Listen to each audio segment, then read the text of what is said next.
What is up, everybody? We are back.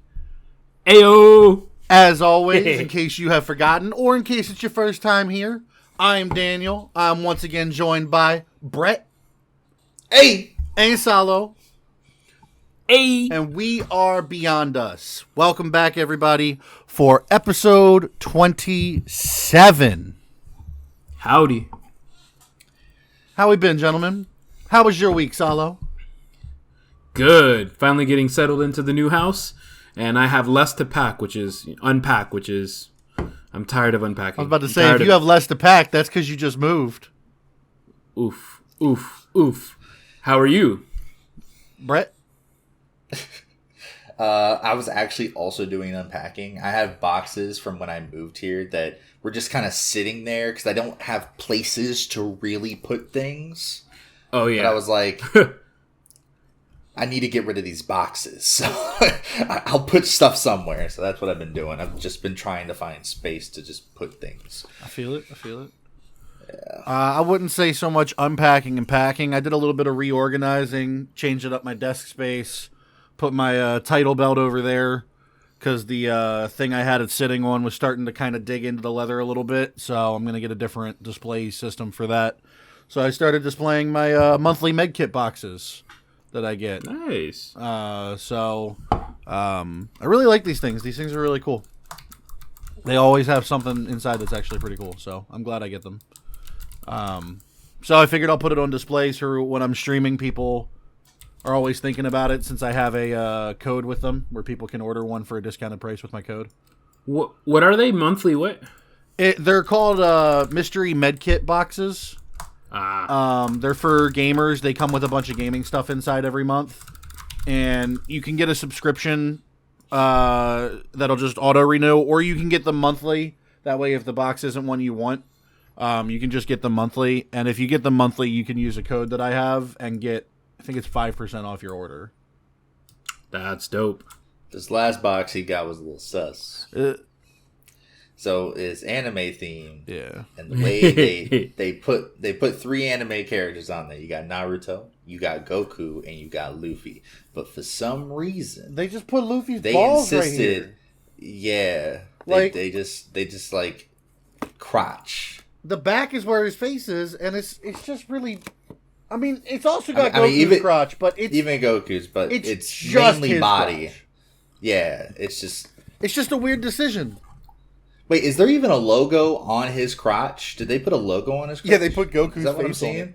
That's so disrespectful. They put Goku's They knew what they were silhouette doing. on it. They knew what they were Why doing. is he teabagging Goku? They knew what they were doing. Maybe Goku's riding. Anywho. Okay. But nah, just kind of a little bit of reorganizing. This month I actually got this in that box. It's a little Squirtle. Squirtle. Yeah, and it lights up. That's dope. But nah, just chilling. The only unpacking I really did was unwrapping a couple birthday presents. My birthday was last weekend, so. Woo! But yeah, no. Other than that, just I have kind a of chilling. Pikachu. Hey, that's dope. That's dope. He also lights up, but the batteries are dead. So. Oh, you should get new batteries. I have them. I've just they're downstairs, and I haven't brought them upstairs. You lazy bastard. Priorities. Priorities. Yeah. But no, other than that, I've just kind of been big chilling, you know how it is. Getting ready for the Royal Rumble tomorrow. This will go out well after the Royal Rumble has already aired, but I am it's my favorite pay-per-view of the year, so I'm excited for that.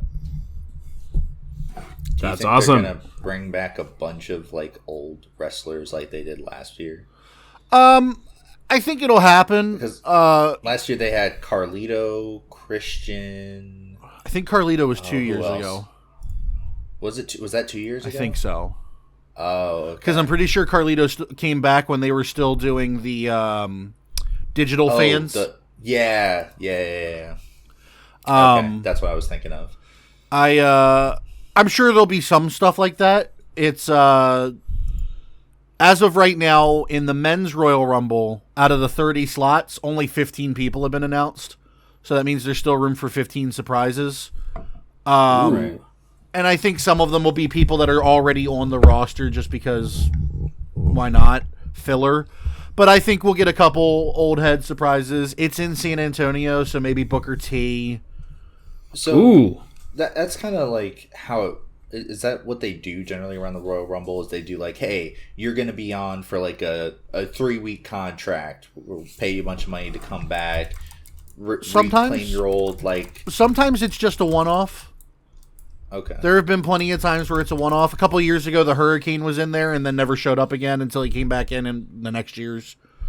Sometimes it's just one-offs. 2011 had a lot of one-offs because that was the year they had 40 people in the Rumble. Just 40 people, fans, pretty much. Yeah, just like a nice pop moment, get some old head back. So there's, I'm thinking maybe Booker T would be a good one because they're in San Antonio. John Cena just got announced as the cover athlete for 2K23, so maybe he shows up. Bad Bunny was announced as the pre-order content for 2K23. Maybe he shows up. He's been in a Rumble before. That would be great. Bad Bunny's actually, I'm not going to lie, he's one of the best celebrity wrestlers I've ever seen. Like he's actually wrestled before? Yeah, he wrestled at WrestleMania and he's been in a Royal Rumble and he never ceases to impress. He's willing to awesome. He's willing to take real bumps. He's willing to do real moves. Most of the time when you get a celebrity, they come in for the tag at the end of the match. They punch somebody or kick somebody and then they pin them. Like Bad Bunny does real wrestling moves. He dives off the top rope and like he's in it. That's funny. I googled it. The first I really result, like when he shows up. I wouldn't be surprised if he comes in. The first result that pops up when I googled Bad Bunny Royal Rumble, Brock Lesnar decimates Bad Bunny. Can you hear me now? Hello, hello? Yeah, you just kind of straightened back. Yeah, it straightened itself. You were like lagged out. You're good now. Go ahead. That's weird. I googled Bad Bunny Royal Rumble, and it shows Brock Lesnar decimates Bad Bunny in Royal Rumble Rampage. Oh, yeah, Brock Lesnar beat his ass. Yeah. But I don't know. I think that I don't like that they pre-announced that Cody Rhodes is coming back for this year's Rumble. So Cody Rhodes got hurt last year. He tore his pec. And a lot of people suspected he would come back for the Rumble. But they announced it 2 weeks ago, and I was like, that could have been a really good surprise. Even though people anticipated it, no one knew for sure. It could have been a good late play surprise or right. Yeah. But I don't know. I mean, I think Cody Rhodes has one of the greatest Royal Rumble stories of all time. His first Royal Rumble in 2008 or 2007, something like that. He comes out to the ring and he's getting ready to come out, and CM Punk was the person that came out before him and asked him hey, what do you want to do when you come out? Because you've got 90 seconds before the next person comes out. That's your time to shine. You're the fresh guy, do a couple big moves, and then get into the groove of the match. And Cody comes up with all this stuff he wants to do. He's like, I'll hit you with this move and that move. I'll pretend to throw you over, blah, blah, blah, blah, blah. And he's telling the story, and he's like, I do everything I was planning on. And 2.7 seconds have gone by. And he's like, so now I don't know what to do. The camera's on me. I'm this new guy. I'm super flustered. I look over and I see in the corner The Undertaker. And he's just standing there kind of just punching somebody in the corner, trying to mind his own business, give me my time. And I'm like, fuck it. And I just walk over and I hit this man in the back of the head harder than I've ever hit anyone in my life because I was too jocked up on adrenaline. And he just turns around and looks at me and he goozles me. And goozle's just the weird word they use for when they grab somebody by the throat for a choke slam. And he's like, well, Goozle. Great job, Cody. I'm going up.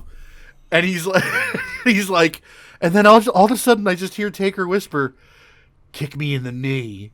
And I'm like, okay, so I kick him in the knee, and he kind of lets go of me, and he leans forward, his hair's in his face, and he's like, drop kick me. And I'm like, okay, so I drop kick him, and he takes a fucking bump, because he dropped down after the drop kick, and nobody expects Undertaker to take big moves from no-name wrestlers at the time. And it's one of the funniest stories, because Cody's just flipping out this fucking legend was this nobody's an idiot, let's make him look good.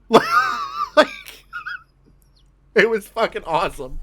That's so cool. I think you're the first person who clarified to me how it's actually set up where they're actually kind of guiding each other. Oh yeah, they talk to each other throughout the match all the time.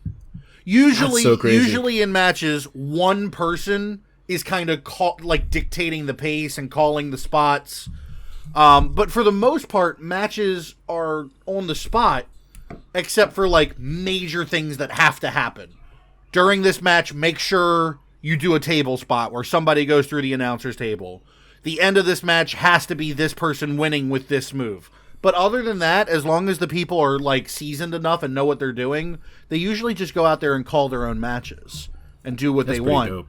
And some people are much better at it than others, and some people are much louder than others. If you ever watch a John Cena match, you can almost always hear him saying what's next. What? Almost always. It's hysterical. Because he's just so loud. Like, there's a match where he's standing there waiting for a tag, and he's like, not yet, not yet, not yet. All right, tag me now, tag me now. Like, it's fucking hysterical. But no, so, I don't know. I'm excited for it. I love the Royal Rumble. I haven't missed a Royal Rumble since I went to the Rumble in 2008. My dad and I went to the Royal Rumble in Madison Square Garden in 2008, and since then I haven't missed a Rumble. So I'm excited. I think Cody will probably win the Men's Rumble. Oh, and I was saying, like, open spots. The Women's Rumble, it only has 7 people announced, so there's still 23 to show up. They're going to have to get some legends. So. But I'm excited. I love the Royal Rumble. Love it. So, well, this is going to be a very awkward, like no real transition. But something we talked about in the last podcast was a individual named Andrew Dawson. Yep. Giant guy, right? On TikTok? Yeah. Daniel told us about all the weird shit that was happening with him and seeing giants. If you haven't seen all that, go watch the last episode. Yeah. We talk about it towards the end, I think. So, if you haven't seen that, go right now so that you don't hear the end of the story. Go right now. Because I do have more information about it. And that information is coming in 3, 2, 1. A lot of shit he said has been debunked. So, starting with the giant sighting, right? Mm-hmm.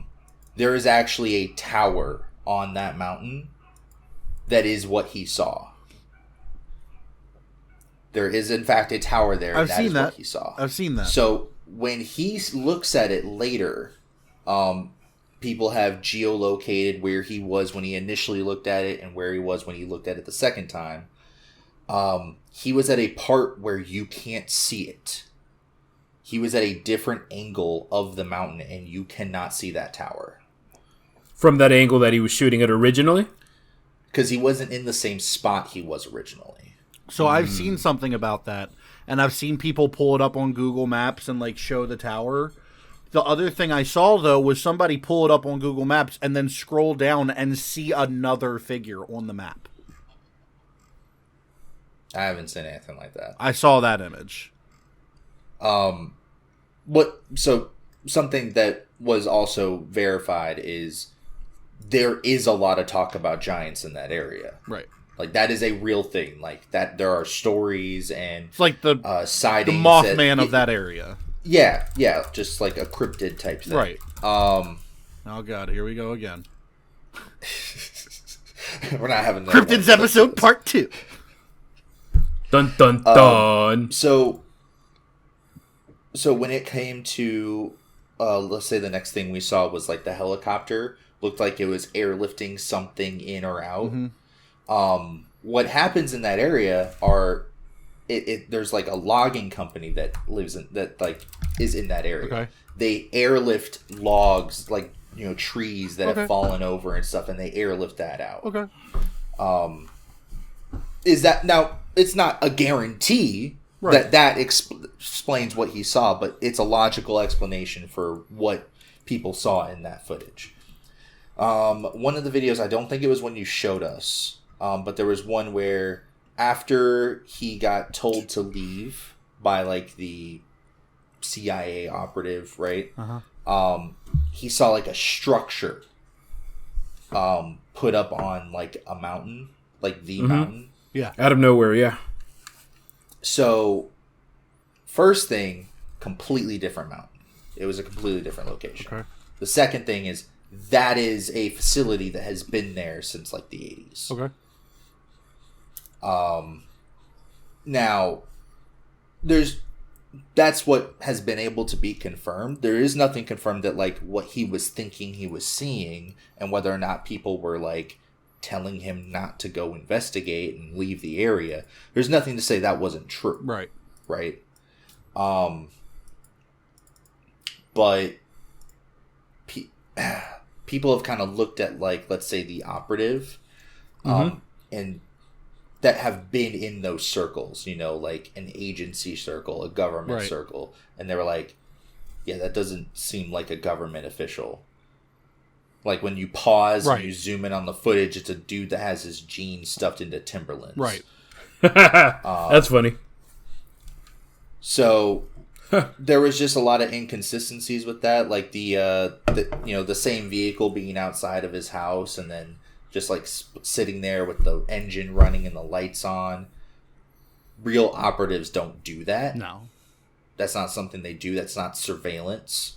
So a lot of holes kind of got poked into that just because it didn't seem legit. But what isn't necessarily not legit is it is really weird that his obituary just appears in the paper, right? As far as anyone is really concerned, he did in fact pass away. What out of nowhere was able to be looked at is that anyone can make posts into that particular journal. Right. You just go online and you can just make a post. So if someone wanted to fake it, it's very possible. But that means you have to realistically rope every single person in that man's life into a conspiracy that he faked his death, which that's very hard to do. Faking your death is very hard. It's not easy. And illegal. Yeah, and illegal. But if he did, the dude's legendary. Yeah. Because this was a very well done setup that it takes some real knowledge of the area and knowledge of and commitment government officials and like it would be a lot. But if he did die for real, there's still some suspect shit going on. There's a lot of questions about that. Like, why? Right. You know, like what caused this? Was what he was doing actually fake, or was it real and just not atypical? Right. You know, was he getting paranoid to the point where he was seeing stuff and he really thought that, you know, he was seeing stuff that was abnormal?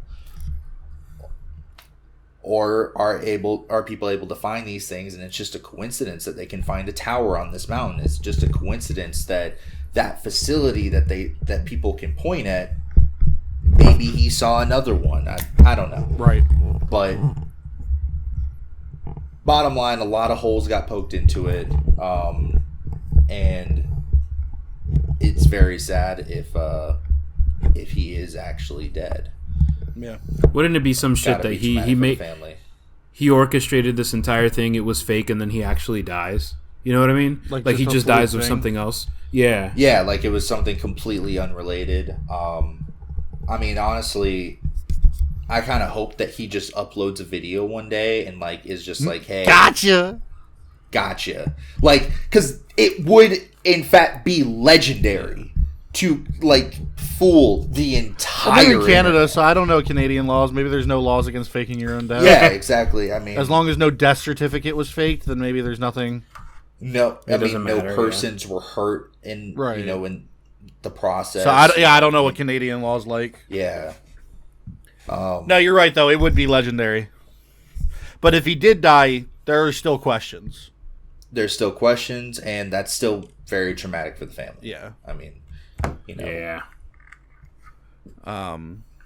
Yeah. So, speaking of people passing away, not the story you guys think I'm going to start talking about, a different one. One of our questions this week, Murphy asked, and he basically said mostly for me because I'm the wrestling fan. What do I think is going to happen with Mark Briscoe and the Ring of Honor tag team titles going forward? So for people that don't know, Mark Briscoe, one half of the Ring of Honor tag team champions with his brother Jay Briscoe. Last week, Jay Briscoe died in a car accident in Delaware. Oh, crap. Okay. It was on his brother's birthday. It was on Mark's birthday, which is even more sad. It was just a fluke thing. His daughters were in the car. They're going to be okay. But Jay passed away. And at first, Ring of Honor's parent company, the company they're owned by, AEW, wasn't allowed to air like a tribute show to him because he had really controversial tweets like 10, 13 years ago. He has since come out and said, like, look, that's just me playing up my character. In real life, I'm not like that. I was just playing up my character. It was a bad call. I deleted the tweets. It's not how I actually am. I just play a douchebag redneck. And that's what he played. Right. And so there was a lot of controversy. People were pissed that they weren't allowed to do a tribute show. So this past week they got to do one. But this death was so random and so out of nowhere that even WWE acknowledged Jay Briscoe on television. He never worked for the company. And WWE doesn't do stuff like that. But the Briscoes were revolutionary to tag team wrestling. 13-time Ring of Honor tag team champions. Whoa. So they're like legend people. They're like legendary amongst the like the independent circuit, like the non-major companies. He was only 39 years old. He still had a good career ahead of him. And so it's just really sad. But to answer Murphy's question on what I think will happen with those tag titles, what I think will happen, they'll probably just get vacated. And then a tournament will happen to name new champions. What I think should happen is I think they should be retired. And then new tag team titles should be made.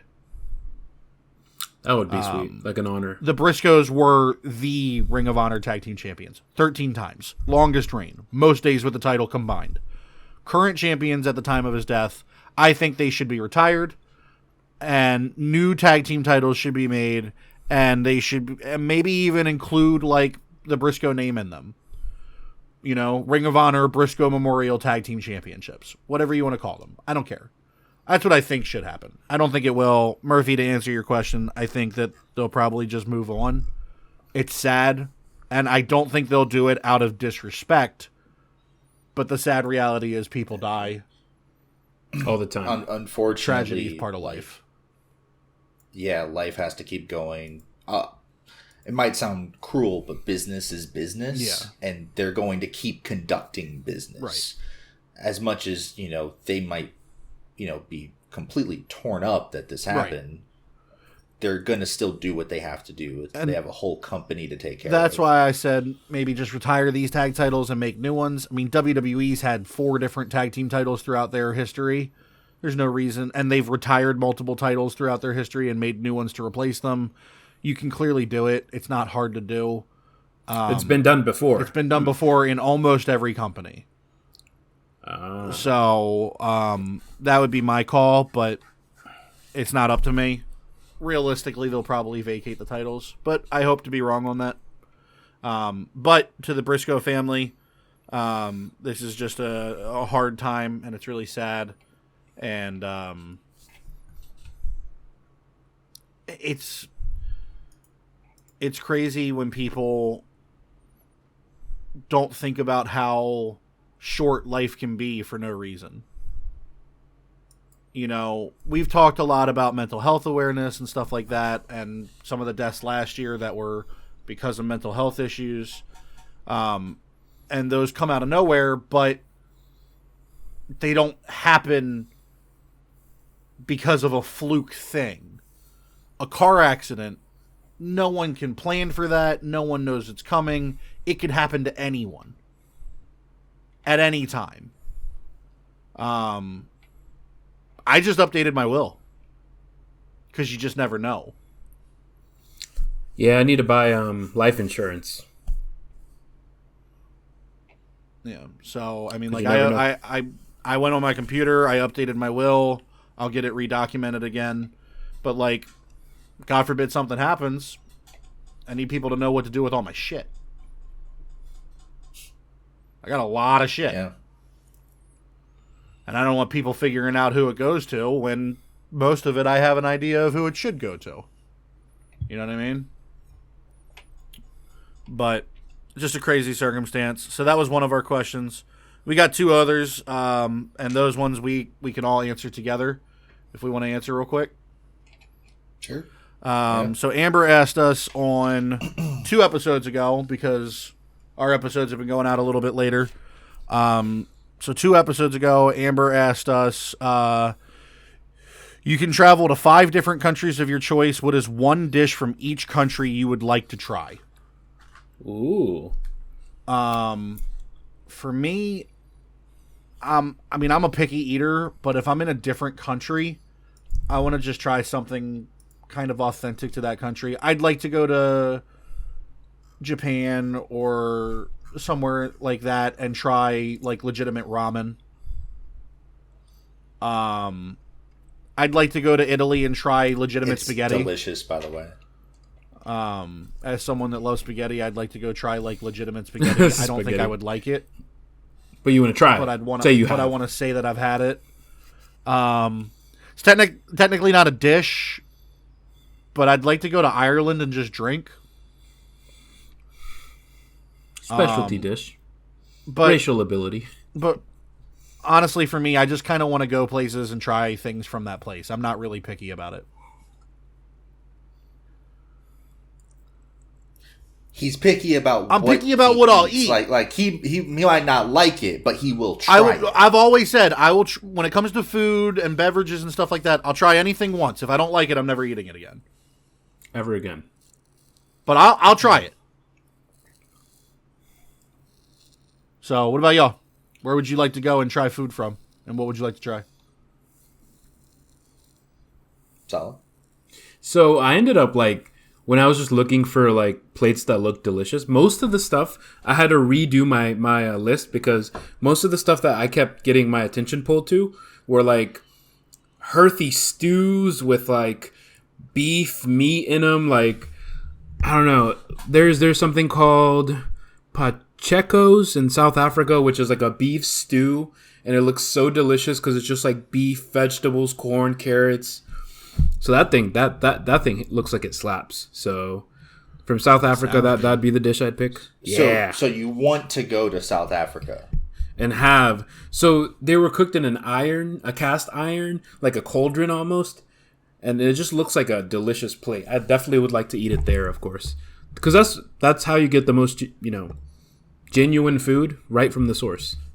So yeah, South Africa has the Pacheco, something like that. Pakistan, they had something similar where it's called Nihari, Nihari, which was kind of a stew with slow cooked meat, beef, lamb, mutton, chicken, and bone marrow with peppers and black pepper. Kind of apparently I'm a stew guy. All the stuff that I've seen from different countries, I'm just make it into a soup or a stew and I'll eat it. And then the other ones I came up with. I got a question. Yeah. So do you want to go to these places because you want to specifically try these dishes? Yes. Or do you want to go to these countries and then try that's a dish you want to eat? I want to try those specific dishes because I looked at the other dishes. So you're going there for the food. For the specific food. Okay. Yes. Okay. So Gotcha. Korean food is delicious. So the Korean barbecue, bibimbap. I don't know how you say it correctly, but I've never really had genuine Korean barbecue, so I thought that would be cool. Some Indian butter chicken, some nice yummy chicken with some rice. The Indians know how to make that rice. Woo! I love this topic. But And then the Iranians, they make these delicious fucking kebabs with steamed rice and like different types of meats in the Iranian kebabs. So those are the ones that call to me. Okay. How about you, Brett? So, I had some difficulty with this question. Okay. I was sitting at work, and I saw it pop up on my screen, like on my phone. And I'm looking at it, and I'm just like, I've already done this. I've kind of been to a lot of places. Not to mention, you start looking into it, and it makes you hungry. Dude, I was starving. Yeah. I still am. So, I don't know if I necessarily have a good answer for this question. Okay. Reason being is I've been to Germany. Right. Right. And I've had Donner Schnitzel and it was amazing. And I'm in Japan right now. I've had authentic ramen and it's spectacular. I was just in Korea. I've had Korean barbecue. I've had a bunch of food that I don't know how to fucking pronounce. I do not know how to pronounce it, but it was amazing. So you've actually tried a lot of the stuff you thought of eating. That you like I've thought about this before now, right? And I'm already checking right, taking boxes. advantage of it, right? After my time here, I kind of want to go home. If I'm you want a burger and some fries, some freedom fries with some cheese. Five Guys. I want a cheeseburger. You know what I'm saying? Supersized Coke was a supersized McDouble. So one place that I saw about that I want to try. It's in America. I'd never heard of it before. It's a fucking cookie place called Crumble. Oh, we have it. We familiar. have a Crumble here. It's great. Bro, those cookies look so fucking good. Oh my god. Crumble cookies. They look massive. They look so fucking good. Yeah, I'm gonna. I know this wasn't the question, but this is what I would like to do. If I had the resources, obviously, and I could just go wherever I wanted, I'd like to go to every country I can to have their best cookie. Ooh. Like, I love cookies. Like, that's a good like cake, YouTube video. Over ice cream. I love cookies. I like most cookies. There's some cookies I don't fuck with. Well, there's some cookies that just aren't better than others. But there's just like certain cookies. flavors I'm just not down for. I'd like to do that. Nah, I can fuck with Like that. Like if I had like try my every own country's little show and sugar just cookies? go around. Yeah, I think I would go away from sugar cookie if I could help it. There's not a lot of flavor in a sugar cookie. A sugar cookie is just a sugar cookie. It's like sweet dry mouth, and I'm like conflicted. Not if you get the right sugar cookie. What you mean? Man, conflicted, not conflicted. I can fuck with a lot of different cookies. I don't. Cookie. The problem is there's a lot of things I don't like in that sweets category. Like I don't like caramel. I don't like I don't like dark chocolate. So there's something you said when you were talking about like if you try something you don't like it, you don't try it again. How do you know if your taste buds haven't changed? I'll try something again after like 10 years.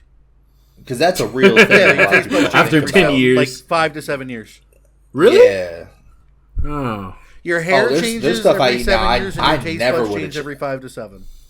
Yeah, I never would have eaten like certain stuff. 5 years ago, this would not cross my palate. I try new things every time my age ends in a 0. Fair. If I tried it when I was 20, I won't try it again until I'm 30. I let my taste buds go through 2 cycles. 2 cycles? The irony is they went through the cycle that I might have liked it. Yo, age 30 could be revolutionary for you. It could be. Could be. Revolutionary. Especially with all these experiments they're doing to potentially get rid of people's allergies. If I don't have food allergies anymore? That would be amazing. Could you imagine Daniel turns 30 and he's like, yo, I had this salad last week. Shit was smacking. Shit was delicious. But then I had this cheeseburger. That shit was nasty. Like, fuck it. It was all greasy and shit. Ugh. Grease. Ugh. Yummy. Hey, look, nothing will ever be as bad. I've told you about it. I'm not going to say no names, but a certain somebody used to take the grease from our burgers and our tacos whenever we made food, and all that leftover grease would put it in a bowl and dip potato chips in it. Can I say names? Who? Can I call this person out? I want to. Call him out. Quinn wouldn't have any reservation. Quinn wouldn't have any reservation, but Quinn's not here, Brett. Yeah, I got to channel my homie.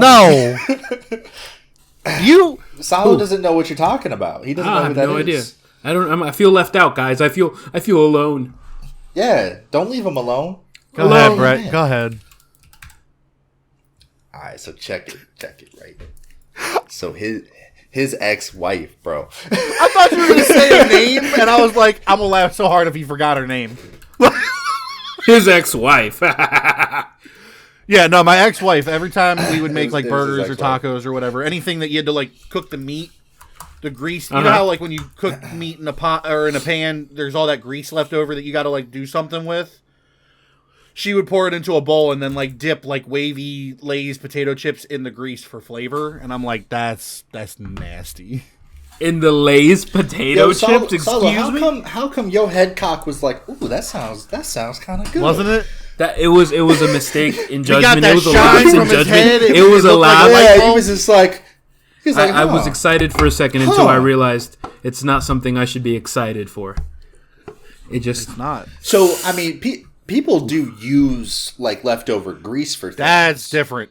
That's a normal thing to do. It's actually highly recommended to recycle, reuse grease to cook things. But I feel like you're taking some extra steps, taking some liberties. Yeah. Almost like just straight up eating raw hamburgers, kind of like you taking liberties. Really? Really? You just gonna take I'm not shots saying at somebody? any names. I'm not saying any names. You just gonna take shots at somebody like that? It's not me, for the record, everybody. It's not me. I would never. Real quick, just to run it back to that question. In that question that Amber asked, she also included several categories if we decided to do a 2022 end of the year awards thing, because we've talked about that.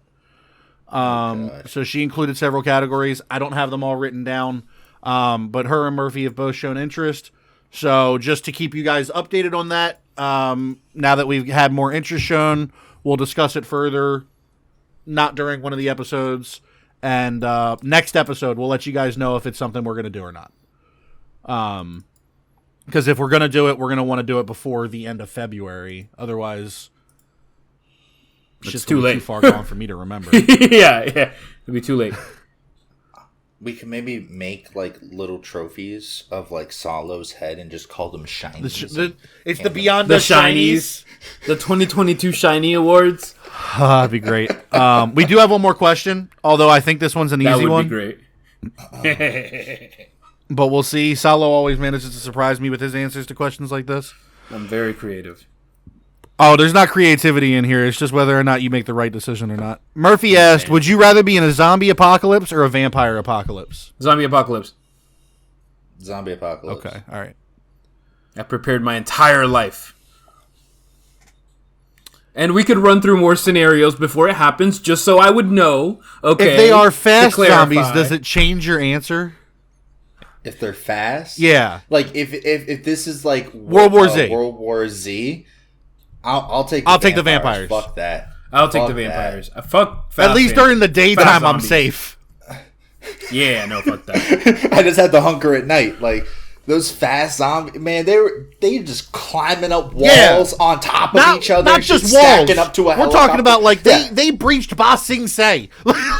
Like, there was war at Ba Sing Se. I love that reference. Thank you. There was war in Ba Sing Se. Like, bro, they were not playing on that wall, bro. Now, like, if we're talking like Walking Dead zombies, yeah, I'll take zombies all day, every day. All day, every day. What about World War Z zombies? What about Last of Us zombies? Fungus zombies. Oh, fuck that. No, I'll take the vampires. No, right? Have you seen the TV show? That shit's nice. I've been watching it, yeah. I recommend it. It's amazing. I love the games, so I was going to watch the show either way. Yeah, I haven't started it yet. I do plan on watching it. Dude. I'll run it back if you want to watch it together, Brett. I'll run it back. Word. Shit, we can watch it tonight. Like, that shit was lit. But no, like, so here's the other thing. While we're talking about that, I wasn't going to bring up anything about Last of Us, and I won't spoil anything for anybody. But for the people who are watching The Last of Us and played the video games and are bitching about changes, nothing major has changed. Get over it. If it was exactly like the game, you would rather just go play the game. They have to do some stuff different. They have to. Otherwise, there's no interest for people that played the games. It's just how it is. You got to change up a little bit. But because you kind of, when you watch a TV show, you want there's some like surprise. that intrigue of what's going to happen next. Right. But if you know exactly what's going to happen next, you're never going to get pulled in. You actually enjoy it. Right. So, like, and in the first 2 episodes, nothing major has changed. Like, something happens, but it happens in a, like, because of a different thing. Who cares? If, as a completely not in the show scenario, but let's just say, hey, my front door fell down today. If in the game it fell down because somebody kicked it down, and in the show it fell down because someone used a battering ram, who cares? Like, those, at the end of the day, those are the differences we're talking about here. No, and they did a really good job sticking with the characters that look similar, with the plot lines and everything. I've only seen playthrough video of that video game, but they're spot on, especially the beginning, right? So they've done a lot of good, like, scene mimicking, and I think for the most part the casting has been really spot on. I think Pedro Pascal has been a fantastic choice for Joel. Ellie doesn't look like what I think of when I think of Ellie, but that's fine. You don't have to look exactly like the character as long as you look kind of like the character, and she does. She's she looks like a 14, 15-year-old girl. It's fine. And I know she's older because she was in Game of Thrones. But Bella Ramsey looks close enough. You know what I mean? I think Pedro looks almost exactly like what Joel would look like if Joel just didn't have a full beard. Like, I really like that they make a good point of, they make it seem the world really big. Like the way they shoot everything, even with the CGI, it just looks like a full world. Well, like, and that's the other thing, and I think that this is what's going to be crazy, especially to you, Salo, because you just said that, but they have gone out of their way to use as little CGI as possible. Really? They're doing a really good job then. What the fuck? Most of it is makeup. Huh. Conventional, huh? Okay. Most of the CGI is for background world building, buildings being leaning over and stuff like that. But no, really good. But no, Murphy, to answer your question, normal walking zombies all day. World War Z zombies, yeah, I'll take the vampires. Fuck no. Now, again, that's where things might change. If we're talking daywalker vampires, I'll take the fast zombies. Immortal zombies versus immortal vampire undead things versus killable zombies. I would take zombies. Well, the difference in my mind is intelligence versus instinct. Right. Zombies run on natural instinct, and you can kind of plan for that. Theoretically, you can plan for instinct. You can also spot a zombie from a mile away. Exactly. A vampire could look like us. Intelligent vampire, yeah. Can infiltrate, can hide, sneak. That's why I said, like, if they're daytime if they're daytime vamps, not pass. I would just stay in my house. They can't come inside. Are we thinking vampire rules? They can't come in the house unless I invite them? I'd stay inside. I'm going to be real. I'd be door dashing everything. You kidding me? That is one of the weirdest rules for vampires I've ever heard. It's like, fuck you, bitch, I'm home. You're not welcome here. Like, I trip and fall outside and die. You just have a sign on the door, do not enter. I did like a theory one time that somebody said vampires made up the rumor that garlic hurt them so that people would eat more garlic for seasoning. Oof. Yeah, I have heard I was that, like, yeah. That's fucking hysterical. That's terrifying. So I literally have no idea if this is true, but this has always been something in my mind. When it came to vampires aren't allowed to enter your premises without your permission, I always kind of thought of that as like the church kind of giving people a theoretical weapon against something that you can't fight. Yeah. What do you mean? I say church because generally in these stories, like, religion gets involved in terms of vampires. Almost always. But, like, thinking logically, if you are leading a flock of people, you want them to feel safe in their own homes. Right. So what's a better way than saying that, yeah, they're not allowed to get you when you're in your home. As long as you don't invite them in, you're fine. Yeah. Now, to calm a mass of hysterical people, it probably worked. Let's see if we can find anything on it. That mythos could be used to, like you said, you're alluding to it, control the population. Hey, everybody stay indoors at night because vampires might come out and kill you, instead of rioting and thinking about all the stuff that we're actually eating in our castle. So, this says that vampires need to be invited in because the lesson being taught with the original vampire story that started that was, 1, don't let strangers who might be dangerous to you into your house. And the religious metaphor behind it, because vampires are always depicted as true evil and reincarnations of the devil in some way, shape, or form, is that the devil may only enter yourself with an invitation. It's a metaphor that doesn't protect you against real vampires. R.I.P. So, but it makes people feel safe. I'm gonna be real. I'd rather be safe than feel safe. Agreed. But that's from a rational thing. Generic, Murphy, to answer your question, generic zombies versus generic vampires, we'll take the zombies. Special things aside. Special things would change the answer. Yeah. But that's all we got. That's all our questions for this week. But I have a question for y'all. What up? Might have an answer. Do y'all know why McDonald's started having drive-thrus? No. I'm assuming it was not just a great marketing scheme. It kind of was. The first McDonald's drive-thru was built in 1975 in Sierra Vista, Arizona, to serve military members who weren't allowed to exit their vehicles off base while in uniform. Ooh. Huh. Yep. Interesting. And they just stumbled upon a revolutionary thing that would drive their fucking... Yeah, that would make them the big thing for a while, yeah. So yeah, the first McDonald's drive-thru was made so that military members that weren't allowed to get out of their vehicle off base while they were in uniform could still get served food. Fucking genius. Like, yeah. Speaking of McDonald's, I saw a commercial, and it really pissed me off. And I want to share this with y'all. It's this guy sitting there, and he orders 2 orders of nuggets. And the person sitting with him is like, why'd you get 2 orders of nuggets? And he's like, oh, this is my backup order. Your what? Well, in case something happens to the first one. And then someone else just walks over and is like, ooh, nuggets, and takes a nugget, eats it, and walks away. And I'm like, I don't order extra nuggets because of that. I kill him. That's a fight. He did. Right? Them fighting words.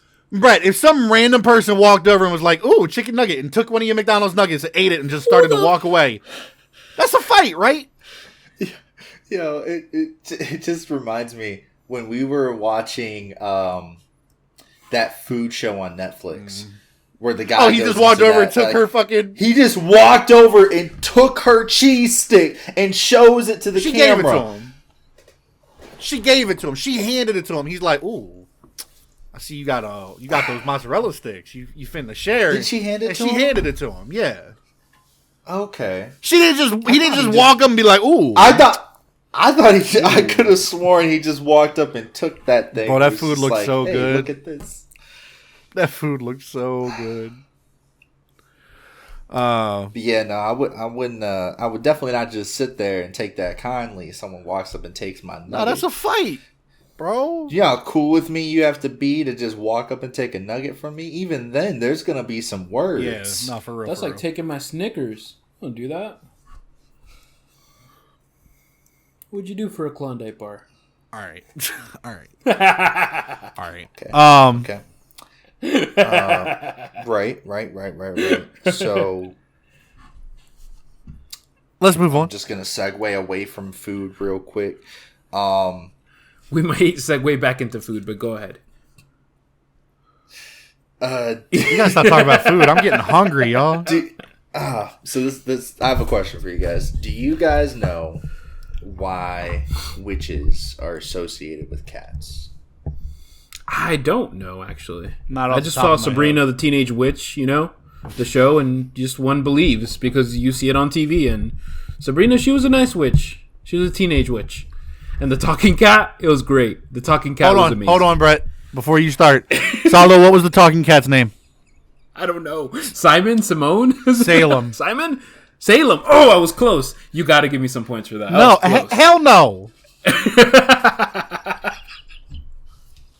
Salo, what's my name? Sorry. David? Django? Jerome? Domingo? Fandango? I don't know. No, I'm not giving you no fucking points for that. Simon? You were saying, Brett?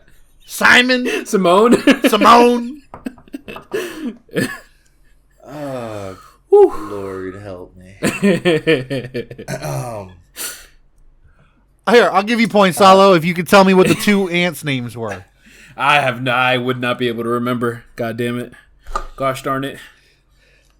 Brett, do you know? No, I don't. You remember? Hilda and Zelda.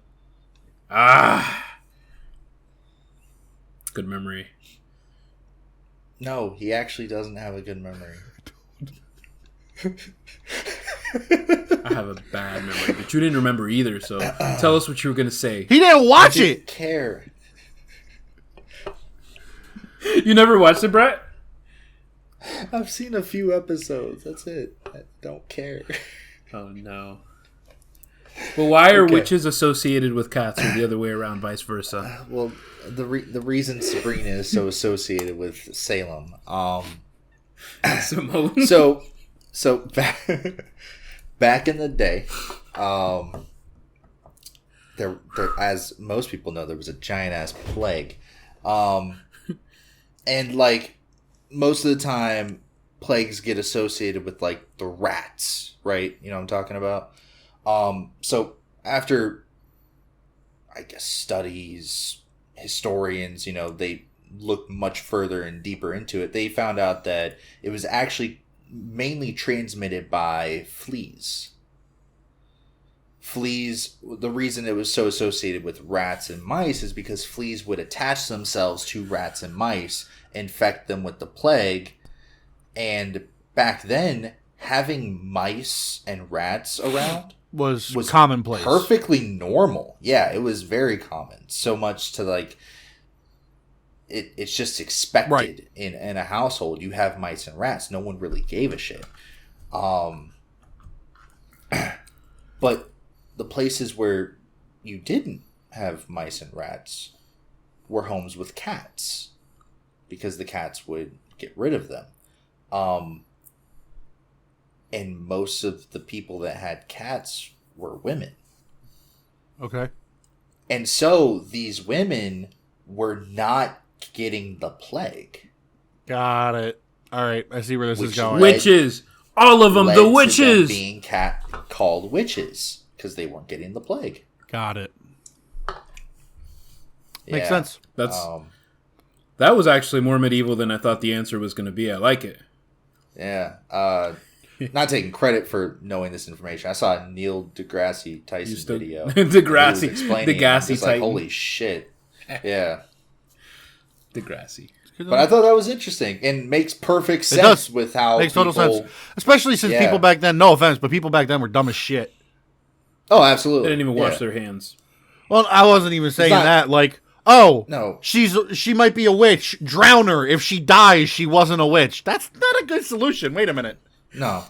Put a shit ton of bricks. Put a shit ton of bricks on her chest underwater, and if she dies, she's not a witch. Like this. That's the best I can come up with. This is the best I got. Not a lot of room for trial. There's not a lot of room for success here for her.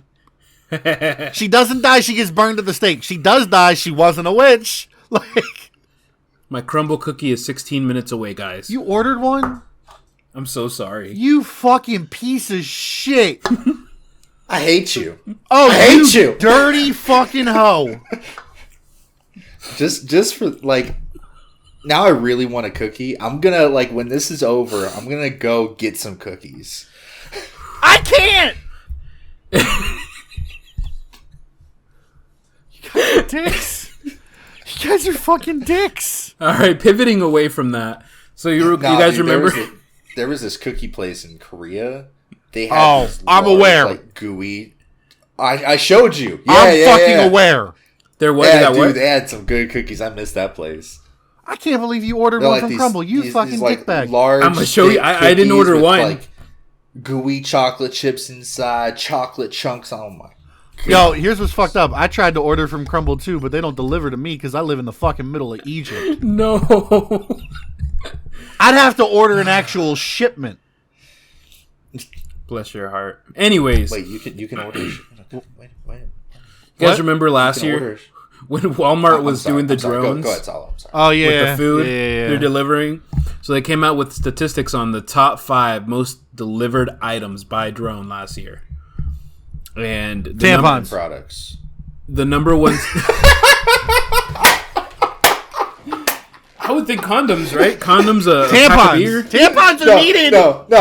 No, we both went with the feminine products. No. I thought you said condoms, not tampons. I don't think condoms are a feminine product. No. That makes sense. Not condoms. No. You're not thinking about that in the moment. So the top 5 things that were delivered by drone last year were 1. First place is great value cookies and cream ice cream pint. That was the most delivered thing in Walmart with drones last year. Great value cookies and cream ice cream pint. Hold on. Okay, there we go. All right. Pint. Okay. I was calling timeout. I'm like, he said pint twice. Pint. And the second place was a 2-pound bag of lemons. What? But tampons was a bad answer. Third place was freshness guaranteed hot rotisserie chicken. That's the move, though. That's the move. I would do that. Yo, is it wrong that I'm imagining all these things going to the same house on the same day? After that, it was an 8.4. It has to be 8.4 fluid ounce, not any other kind of Red Bull. The 8.4 fluid ounce can of Red Bull specifically. And the last one was a Bounty Selecta size paper towels. Those were the most delivered things by drone last year. But tampons was a bad answer. Apparently. Because I feel like tampons was a solid answer compared to rotisserie chicken. Rotisserie chicken's a solid answer, though. Come home, you don't want to feed the kids. So you get rotisserie chicken delivered by drone? With a bag of lemons and an 8-ounce fluid ounce of can of Red Bull. No. Enough to feed an entire family. No. Wait. Why are we acting like rotisserie chicken was the odd one? The lemons? The 2-pound bags of lemons. I think the lemons is not as strange as the chicken. The only one that makes sense is paper towels. I can just imagine some guy. If you told me like a bottle of lemon juice, maybe. I think that the lemons is not as strange as the ready-to-eat hot, steamy chicken that either has to be open and aired out while it flies to your house, or it has to be boxed up and just sit in its steam. I'm going to say the lemons is not as weird. Go ahead and tell me I'm wrong. Oh, man. You know what the lemons don't need to be? Fresh. They could be a little ripe. Yeah. So imagine like the drones are being attacked by birds because they smelled a the chicken. rotisserie chicken incident. All of a sudden, we find out pterodactyls are still alive. I'm telling you, the lemons is not as strange as the chicken. It just seems so random. Now, the paper towel seems like the most normal. Yes. Yeah, paper towel seems like the most normal thing. Maybe the only thing I'm thinking, because I also think it's weird that tampons isn't number one. Maybe it's just a small sample size because they just started doing it last year, so they don't have enough customer base to kind of get the average American yet. You know? I'm gonna be real. I felt like tampons was a great answer. I feel like it's number one. I don't know why it's not even on the list. You know, Yo, how many people ordered the rotisserie chicken as a test? Right.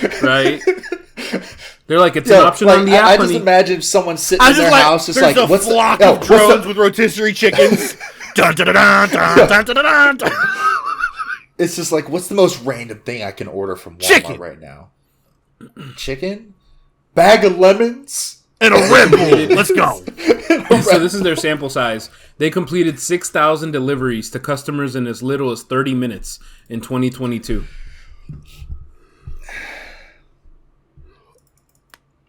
I'm gonna move on. All right, I got a question for y'all. Yes. DC Comics. That's not a question. No.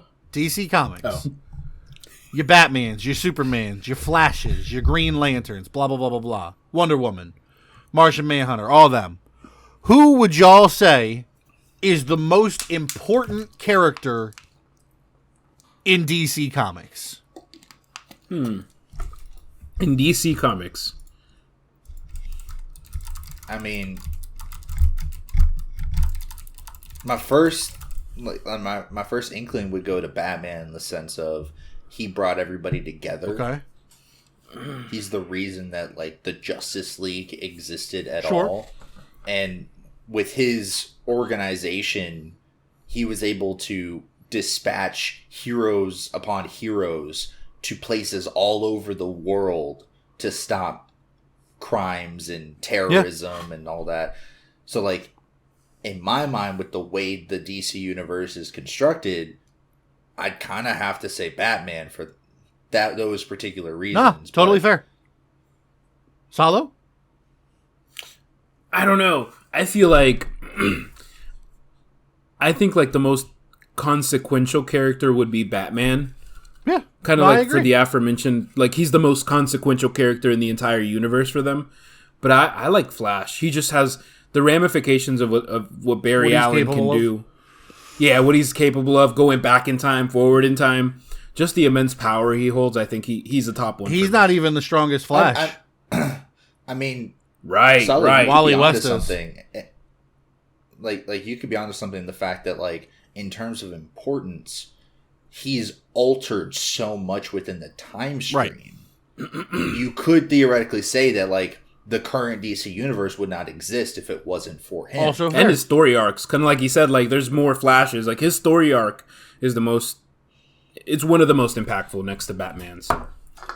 The reason I asked this is because in a very recent comic arc, they established a new most important character. Nightwing. Nightwing became the most important character in the DC universe.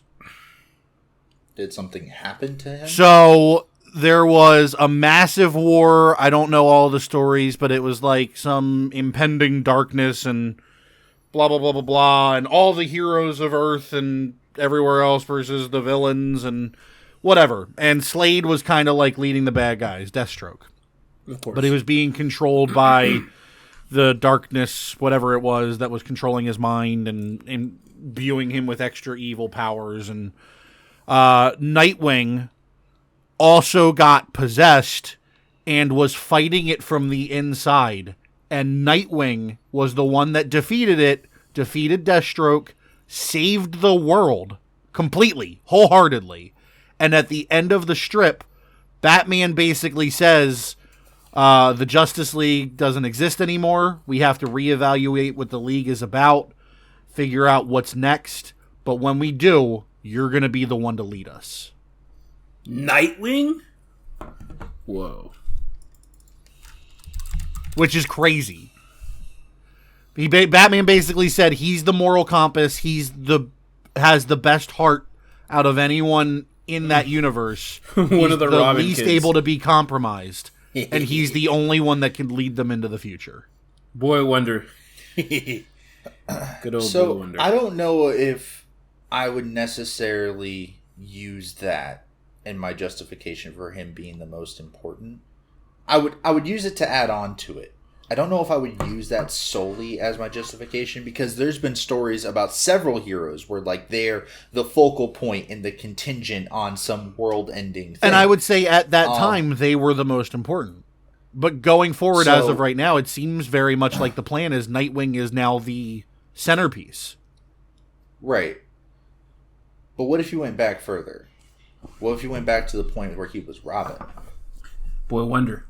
Would Batman have done the things that he did, bringing in all these superheroes together, if he did not meet Dick Grayson?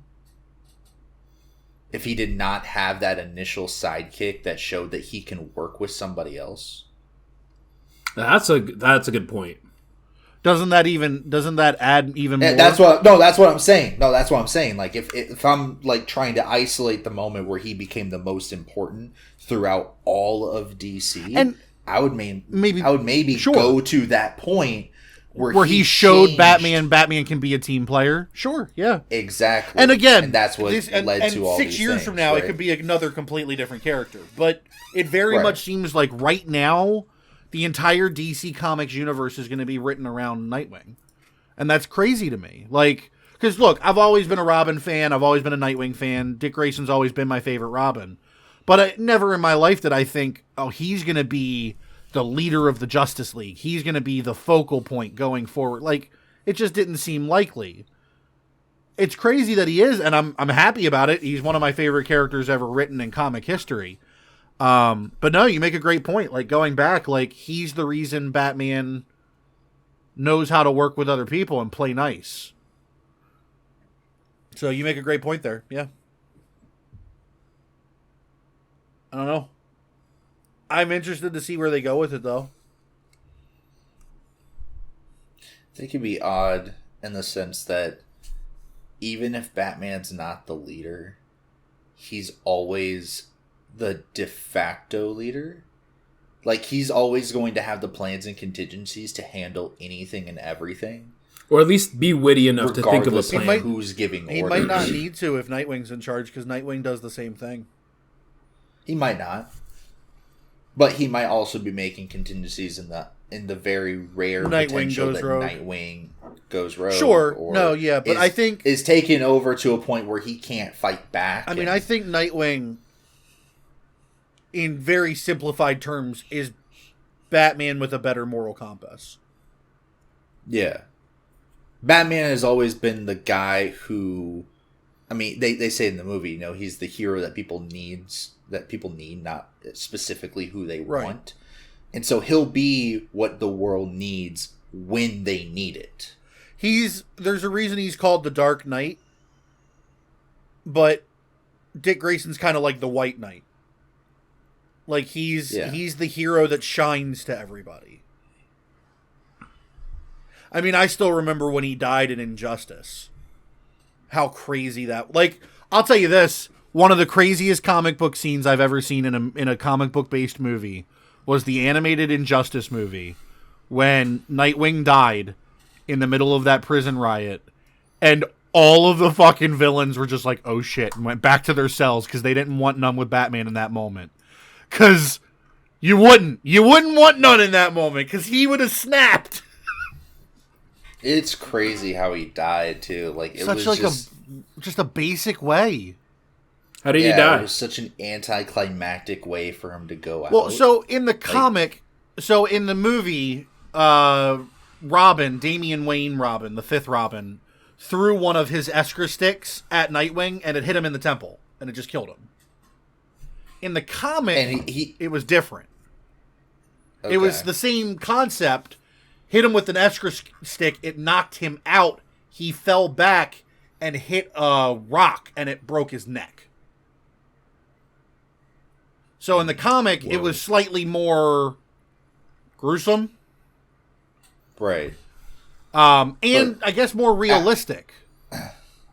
Yeah, because realistically, he's taken shots to the head many a time. Yeah. Before, yeah. By harder hitting things than a 12-year-old throwing a fucking metallic stick at him. But I guess it hit you in the right spot. It had everybody shook. Not a metallic stick. Because like Damian was just like, he dodges it. He always dodges it. He literally looked at Batman. He's like, he always dodges it. Why didn't he dodge it? He always dodges it. Because, like, clearly this is a consistent thing with him. Oh, yeah, Damian was traumatized after this. And Batman disowned him. Comic books be just going like, spooky. Like, he dead now. You face the ramifications of that. We're not going to hold your hand. It was like a blown up version of like Big Brother, Little Brother. Like the little brother throws like a toy at you, and like you just move out the way, and it's just like, oh, look at him being a little kid. Yeah, you know, like, and that's basically what that was between those two. Mm-hmm. And this time it just went the wrongest way possible. Yep. But I remember watching and all the villains just running back to their cells. Because they did not want none with Batman in that moment. Nor would you. No.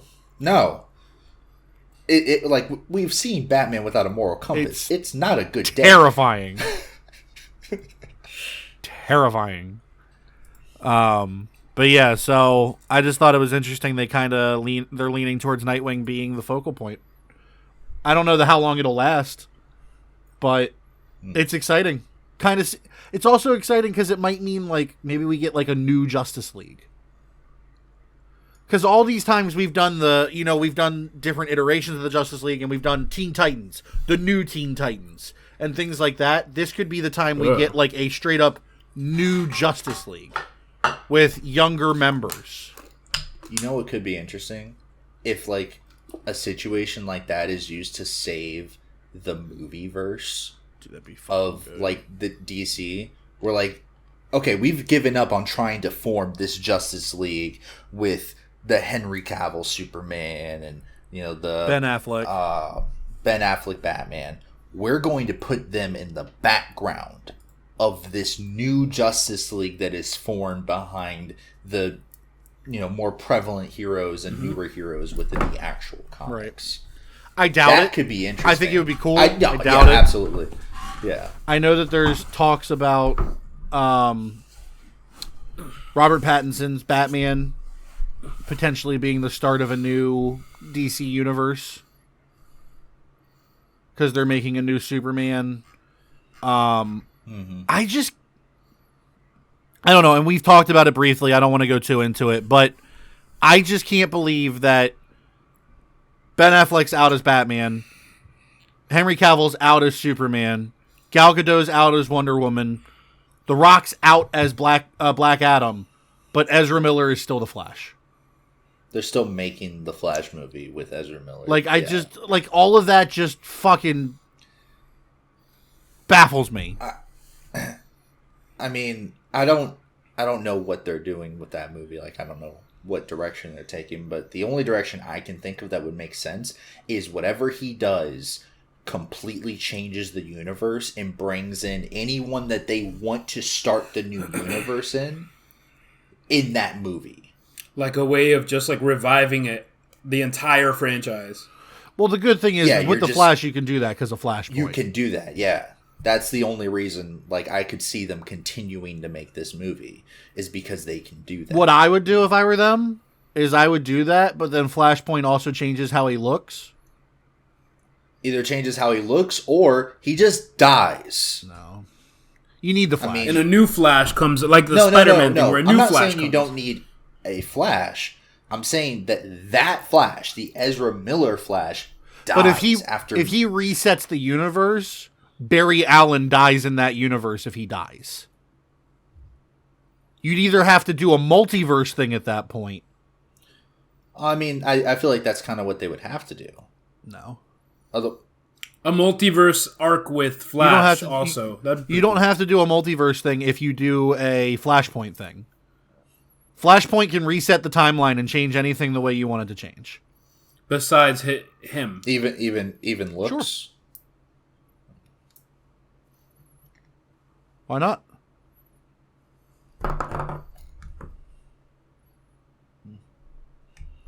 I suppose. I mean, if Flashpoint can change, okay, so as an example, in the Flash TV show, if you haven't seen back in season 2 or 3 of the Flash TV show, you're too far behind. I'm not worried about spoilers. But as a reference, in the Flash TV show, they did a Flashpoint thing, and Diggle from Arrow, he ended up with a son instead of a daughter. If you can do that, you can change how someone looks. Because all that determines how someone looks is their DNA makeup. If your DNA makeup can change so much that you end up with different chromosomes, you can definitely end up with a different facial structure. Bye, Salo. He's gone. He'll be back, maybe. We could end it without him here. And he just comes back and we're gone. We still have like another 20 minutes, though. Short episode. But no, like... Sorry, guys. We're going to call it here. You could easily reset it. What I would do is I would do a Flashpoint thing, change the way he looks, and have the guy from the TV show come in, Grant Gustin. Who people love him as the Flash. They don't like the show anymore because the show's gotten kind of shaky, but he's a great Flash. I'm surprised they're still able to make episodes of this. They're on their last season. Like, I figured their last season would have happened a few I thought it would have been like season 5. They're on their last season of it, though. But I would just bring in the guy from the TV show. That's what I would do. But anywho. Salo, did you have anything you wanted to talk about now that you're back here, gracing us with your presence? Another food-related question for the boys, of course. I'm so hungry.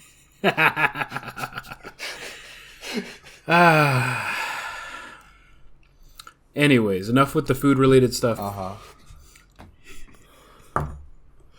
Okay. I mean, I have a question. So, if you could only eat one food, if you could eat food from one country for the rest of your life, what country would it be? America. Brett, you go first. America, okay. Brett? Well, I mean, since America technically has everything. Exactly. America. I'd probably choose America. Exactly. Like, it might not be the best version of but they everything, do but everything. It has everything. Damn it. Fuck you. That's actually a very good loophole because it's like they have the whole melting pot of everything. Yeah, that's fair. Yeah. I also might have to travel a little bit, but I'm stuck to my country, so I don't think that's going to be a problem. That's great. I'm gonna lock in that something everywhere. Yeah, I'm gonna go with America. All right. I guess it's time to talk about it. Yeah. Oh no! Yeah, we got to talk about it. It's major news. It's prevalent. 3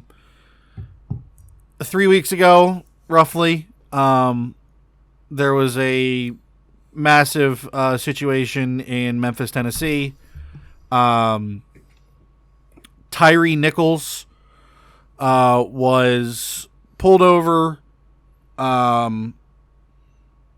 for supposed reckless driving, and then dealt with what can only be described as police brutality.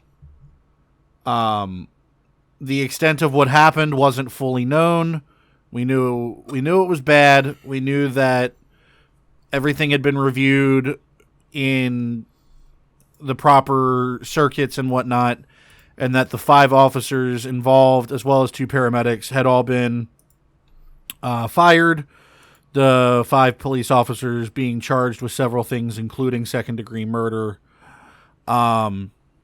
Today, however, the footage from the body cams and street cameras was released. It is not easy to watch. It's not quote unquote gruesome. You've probably seen worse things in movies, like horror flicks and stuff like that. It is hard to watch because it's the problem. Real. It's not a movie. Right, that's the problem. It's not blood and gore, but it is horrific in what is happening. You can clearly see abuse of power. You can clearly see fear on Tyre's part. In my personal opinion, the hardest part is just hearing him scream for his mom, trying to get help. And there is footage of these officers just beating him for several minutes, kicking him while he is down and defenseless, holding his arms behind his back while they just take swings at him, throwing haymakers left and right, beating him with nightsticks, batons, pepper spraying him, tasing him. And then after he is clearly not a threat, he was never a threat to begin with. The most he did was say, "What did I do wrong? I'm trying to go home."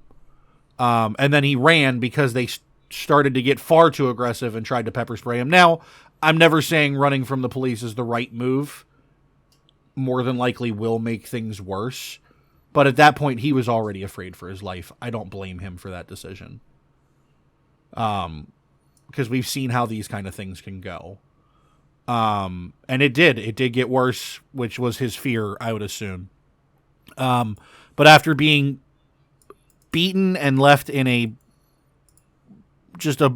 horrible state, he was leaned up against the car and sat there for 15 to 20 minutes before his body just went limp.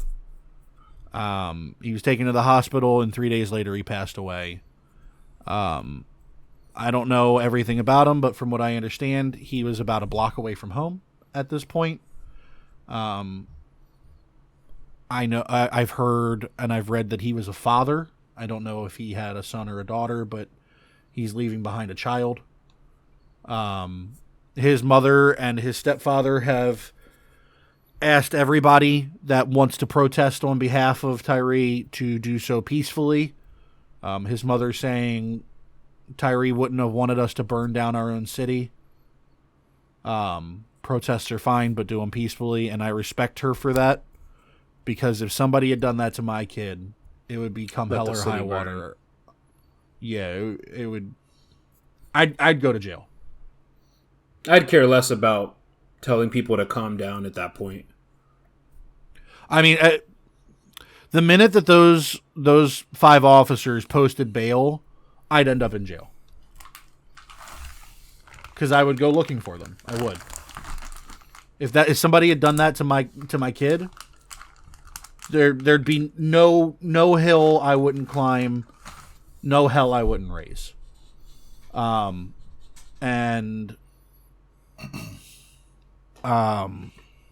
We've already. And that's the thing when you go ahead. When you watch that video, you know, yeah, it was all grown men, but you don't see it like that. No. When you watch that video, when you see what happened to him, you see someone's child afraid for his life, and you see 5 bullies from people that are supposed to be protecting him. 5 bullies. This was 100% 5 bullies and a victim. And I hope that they get the books thrown at them. I hope they all go to jail for the rest of their lives. And realistically, if they do, I don't think those lives will be that long. If we're being honest. Yeah, ex-cops don't do too well in jail. No. And look, there's been a lot of things that have happened in the past decade like this, in the sense of police issues with taking things too far, getting it caught on camera. Police brutality's always been a thing. I'm not saying it just started in the last 10 years. I'm saying people really paying attention to it has really started in the last 10 years or so. And I will say, in some of these cases, there's not a lot of proof that the cop was going overboard. Most of the time, you know. Most of the time, you can tell. Sometimes there's extenuating circumstances. There's no audio. There's no good video. You don't know what happened before. Whatever it may be. You can see everything that happened in this case. And at no point were they ever in danger. At no point was he ever a threat to them. He never had a weapon. He never took a swing at any of them. He never did anything. He didn't even resist arrest at first. At first, he was compliant. He went to the ground. He's like, I'm already on the ground. They're yanking him, threatening to break his arms if he doesn't put them behind their back. And then they pepper spray him while he's on the ground. And that's when he takes off. He still doesn't swing at anybody. He's never a threat to them. And they murdered him. And it is disgusting. And shit like this has got to stop. And the biggest thing out of reading everything I read, one of those cops had a fucking complaint about them years ago that they were abusing an inmate when they were a corrections officer at a jail. This guy had a record of doing shit like this. Now, maybe it got disproved or whatever, but clearly he's got some issues with it and probably means they didn't investigate it that well.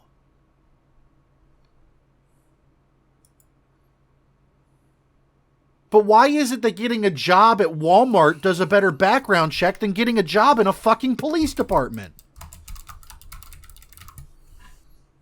It's wrong. It's disgusting. And I don't blame people for being afraid of cops. I've always tried to be the guy that says, like, hey, not just because there's bad cops doesn't mean all cops are bad. And I stand by that. Not all cops are bad. But goddamn if we ain't finding a lot of them.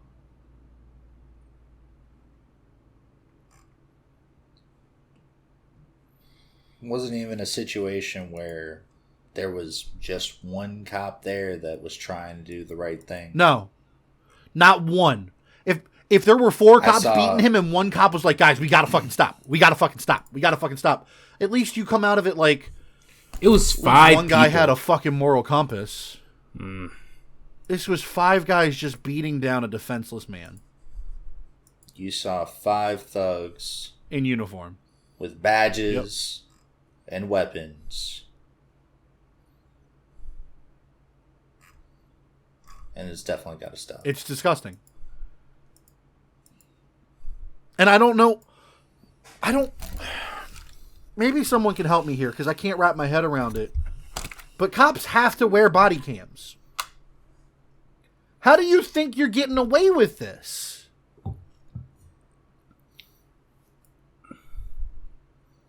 Like, how do you justify any of that? Like, look, I'm going to be real. If I'm a cop and it looks like the other person has a gun and they go to point it at me, I'm going to retaliate. My life versus theirs in that moment.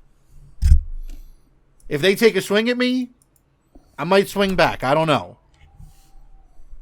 But at the point that somebody is on the ground just trying to armadillo to protect vital organs, and y'all are stretching him out so you can hit him again? And you're the cops. What the fuck? It's just fucking disgusting. It's pathetic. And it's embarrassing. It's embarrassing that there are people that are like that are so easily getting into our police forces in this country. Because I'm going to be real. You hear about fucked up shit all over the world, but I don't hear about police brutality anywhere but America. You might get one bad egg every once in a while in other places. But what is this? The 7th time we've heard about something like this in the last 2 years?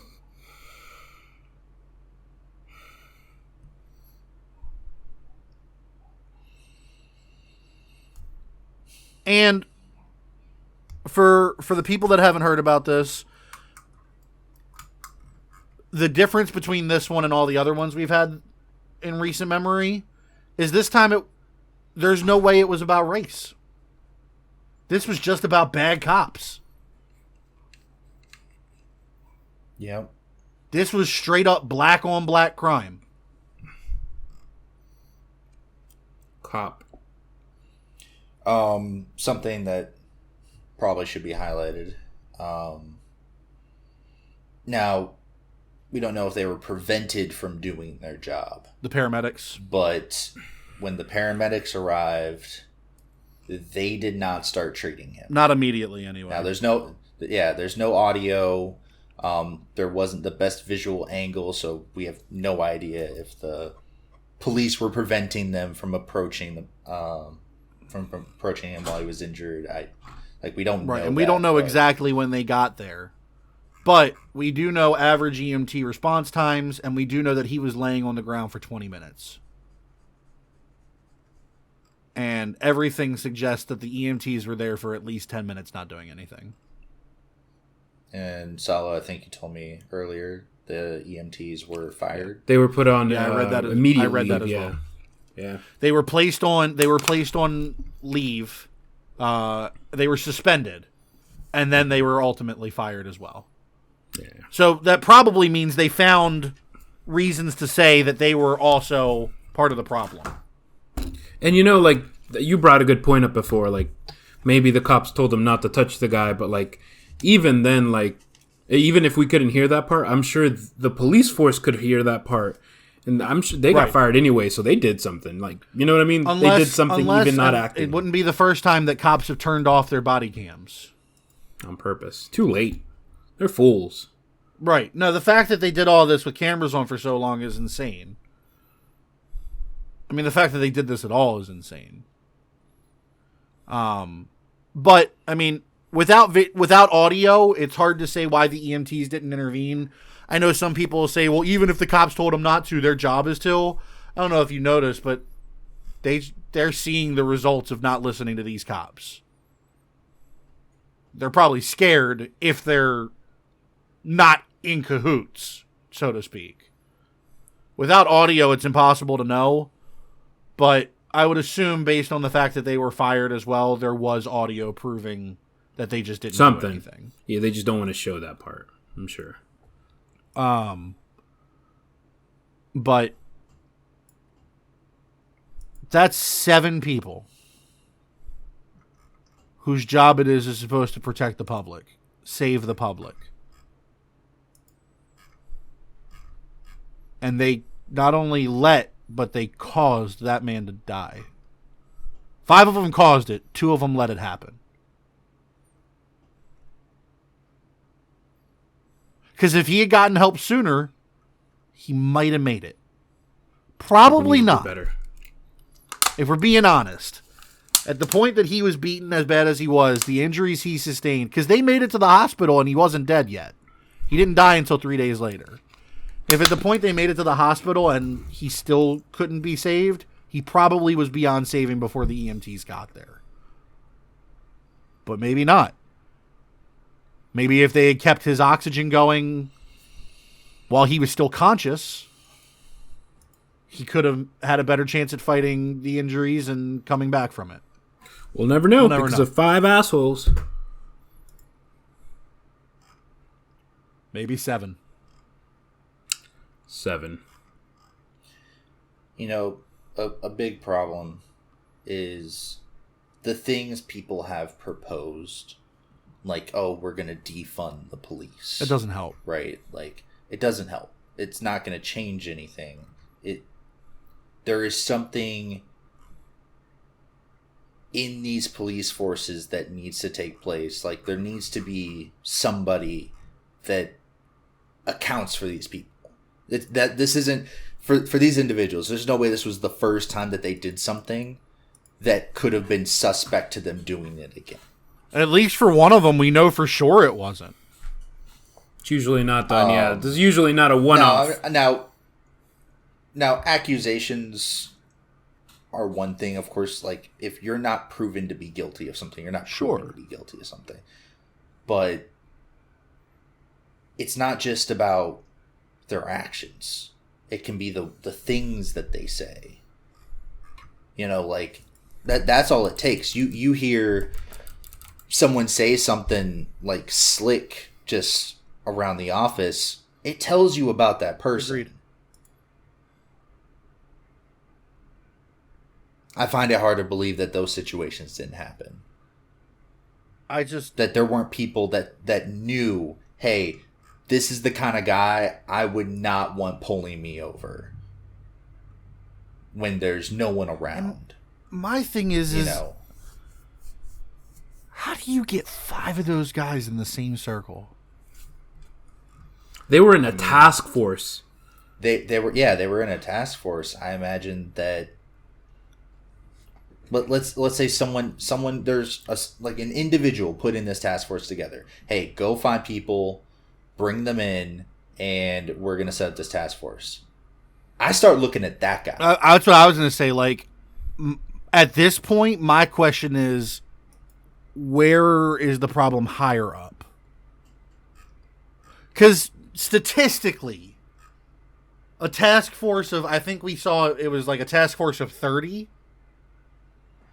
For a 1/6 of them to be this kind of person, questions higher up need to happen. If you had 1 out of 30, that could have been somebody that slipped through the cracks. It's horrible. I'm not excusing anyone slipping through the cracks, but that's what it could be chalked up to. Their record was clean. We had no way of knowing. This is extremely unfortunate.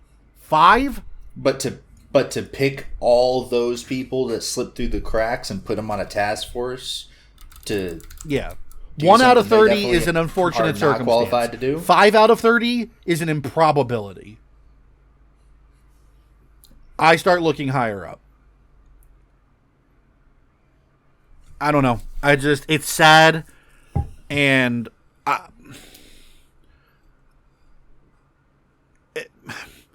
if you want to see the videos, you can find them for anybody that hasn't seen them. Like I said, there's nothing in them that is gory. But if you have something called human compassion, it's still hard to watch. We as a society get desensitized to certain things. You know, you see all this violence, you see fights and shootings and stuff in movies, video games. You get that sense of desensitization. It's important to remember this is not a movie. Right. That's not an actor on the ground who's going to get up and then go take his coffee break and make a bunch of money for this movie. That's a person that is actively losing his life on camera. Yep. Begging for his mom to help him. It's kind of like what we talked about in one of our early episodes. I think we talked about it. The Facebook Live where the guy got shot in the head by one of his friends in the car because they didn't think it was loaded or whatever, and they were just fucking around, and he was like, I need you to stop. And then they got shot in the head on Facebook Live, and like a bunch of people thought it was fake because we're so desensitized to this stuff. Like, it's a lot like that. Like, people saw someone get shot in the head and they were making jokes because they didn't think it was real. Like, that's where we're at as a society, and that's not okay. Like, look, I enjoy movies. I watch all kinds of movies. I watch action flicks. I watch horror movies. And hell, when I'm watching action flicks, I want to see a good shootout scene. When I'm watching a horror movie, I want to see a really good kill. I don't want to see this shit in real life. Look, I've seen my fair share of uncomfortable shit being a firefighter. I've been a member of 2 different fire departments, and I've seen an uncomfortable scene on more than one occasion. And it's different than seeing something in a movie. And I did that trying to be a good person, making a difference on the right side of it. I definitely don't need to see it sitting at my fucking chair watching the news and then seeing 5 people take the life of somebody because of what? Like, what was the justification? Like, that's my thing. Like, I feel like there's more to this that we don't know. I'm very interested to see what they're going to say during the trial. Because, like, what are you going to say to that? Y'all 5 people. 7 people. 5. But, like, that's my thing, though. It's like, where did this come from? Because, like, with all the other ones we've seen leading up to this, for the most part, there's always been that, whether it was the case or not, there's always been that race element to it. Maybe there was racism involved. That was always something we could kind of, whether it was the case or not, chalk up to for why this happened. That's not a part of this. This was 5 black officers beating down a black man. There's no race element to this. So where was the initial hatred stemming from? Yeah, I don't know. Like, where did this come from? What vendetta did they have against this man that, for all intents and purposes, looked like them? Because that's all we ever hear is, well, he didn't look like us. He did this to us because we look different. Or, a lot of times I hear we don't have enough representation in the police departments. And this time there was representation and they were the problem. Why? Where did this come from? I don't think it came from the cops. It's a systemic cop issue. This just highlights the fact. I totally agree. It highlights because it's like you can't say it's race anymore.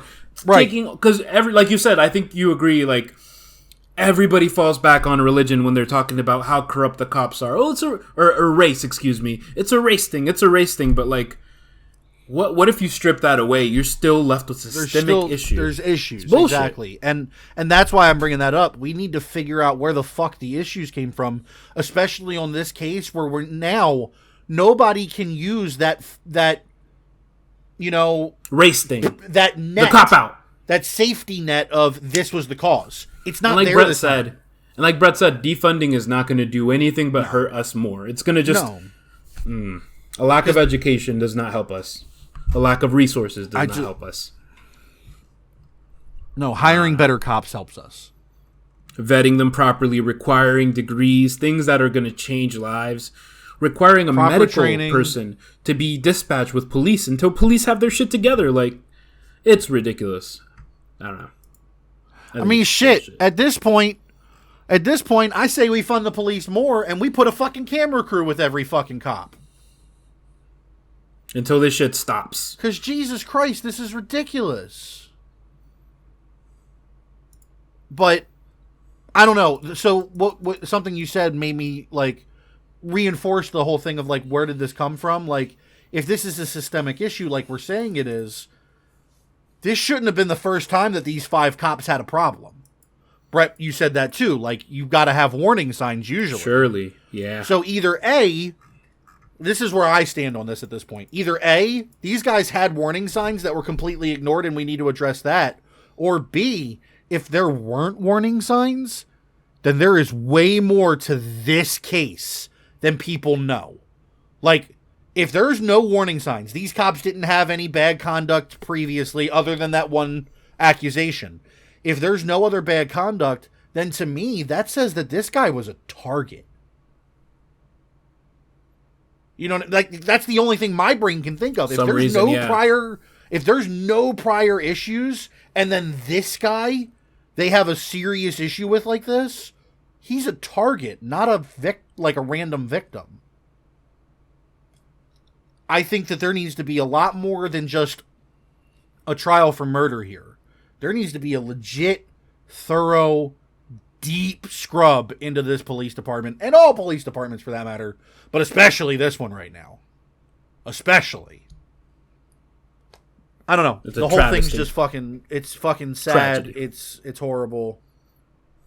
Obviously our thoughts and prayers go out to his family. His mom, his stepdad, his, kid or kids. I don't know how many children he may have. I read somewhere that he was a father. And one of the most heartbreaking quotes I saw from the whole thing was his mom said that she basically said, he always told me he was going to be famous, but I never thought it would be like this. And that's fucking heartbreaking, bro.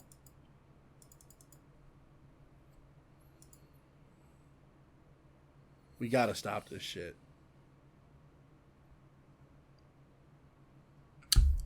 Well, with that being said, how about we pivot to another food question, guys? Last food question, I promise. Which fast food chain restaurant has the best fries?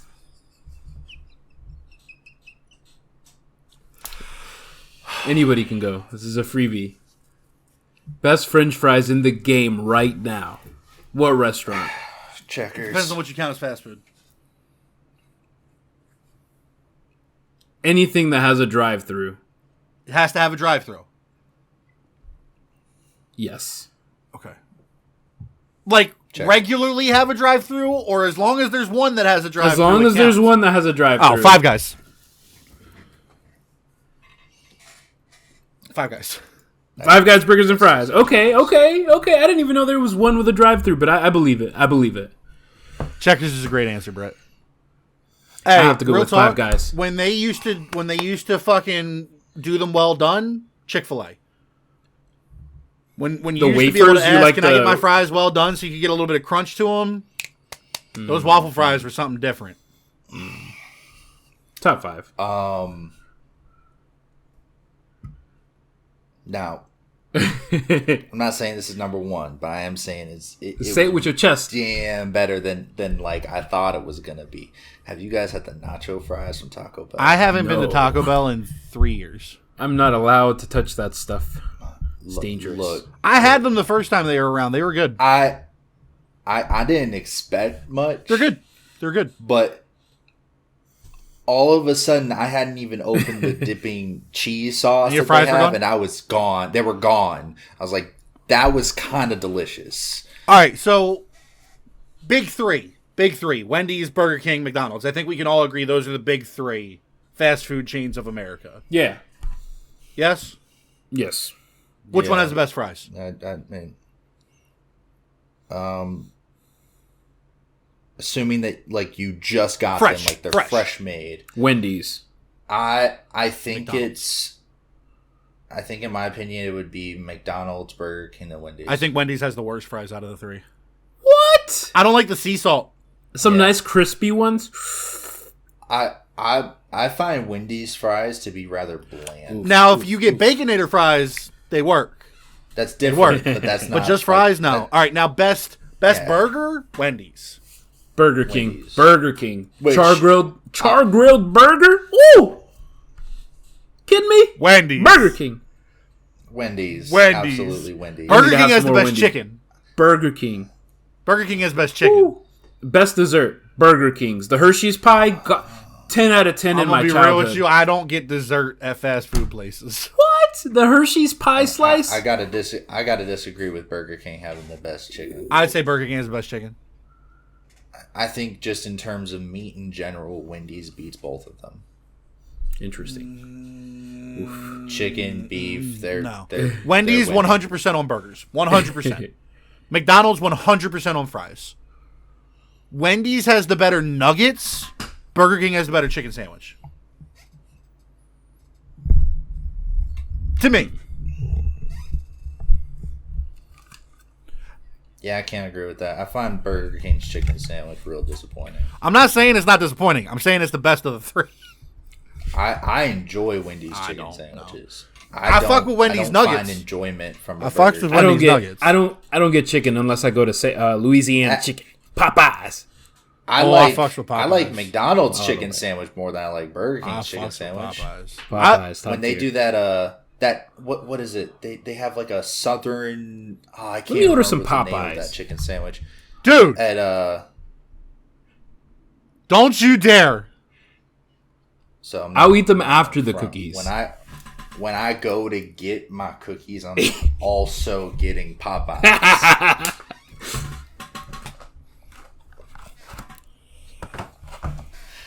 Go ahead. Sorry, Let's man. see 'em. Let's see 'em. It's lunchtime. No, for me. Salo got his cookies. Come on. Let's see one.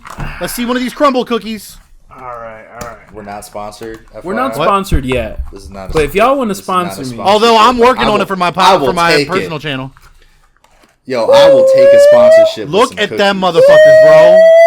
God. look at that. Yo. It looks so fucking good. Salo, take one out so we can see how big the cookie is compared to your hand. Hey, that's how you know. That's how you know they fancy. They deliver they cookies in a box and not a bag. Like This shit look like you got that shit from Dunkin' Donuts. Look at the size of that motherfucking cookie, bro. Smells All right. delicious. Yeah, we're done. We're gotta done. wrap it up here. Here's the problem. Go Everybody else is gonna go get shit they enjoy. I'm gonna go fucking like make some hot dogs or something. Because I don't got a car, and even if I did, the only place I could get to before it closes is McDonald's. Oh no! When you come to North Carolina, I'll treat you to some crumble cookies. Fuck you. Let me There's know. crumble cookies in Maryland. They're just more than 30 minutes away, so they won't deliver. I gotta order them shits in bulk. All right, y'all. That's gonna do it for us. Like I said, episode 28, we will let you guys know if we are going to do the 2022 end of year awards, whatever we wanted to call them. And if we decide to, we'll go over how we're planning on doing it. So keep suggesting categories if you have any. Thank you guys so much for joining us again. Episode 26 hasn't come out yet, so we will make sure to answer your questions from 26 in 28. And hopefully we'll get back into our normal schedule soon. But I promise you, if you have questions, they will get answered. They might not get answered to your satisfaction, but they will get answered. With all that... or they won't. Yeah, maybe they won't. Maybe I just won't answer them this time. But that's all I got. You guys got anything else? That is all, man. All right. Nope. Then on behalf of Brett and Salo, I am Daniel. We are Beyond Us. We thank you for joining us, and we will see you next time. See ya. Howdy.